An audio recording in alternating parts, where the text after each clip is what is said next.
کے بعد ایک ہی دعا مانگتی تھی، یا اللہ میری مشکل آسان کر دے۔ سال گزرتے گئے مگر دعا پوری نہ ہوئی۔ دل میں کبھی شکوہ آتا، کبھی آنکھیں نم ہو جاتے۔ وہ سوچتی، یا اللہ کیا میری دعا سنائی نہیں دیتی؟ ایک دن وہ بہت ٹوٹ چکی تھی، سجدے میں جا کر رو پڑی، یا اللہ اگر دینا نہیں تو کم از کم وجہ تو بتا دے۔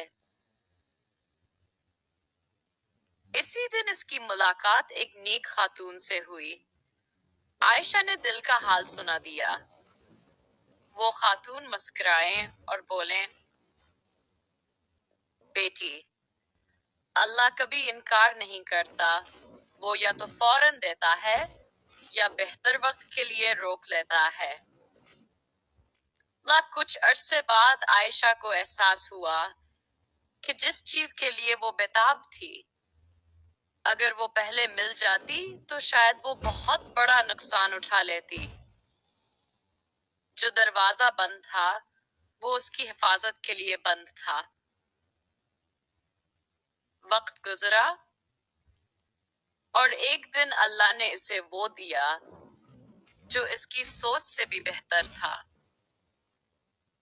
تب عائشہ کی آنکھوں سے شکر کے آنسو بہنے لگے۔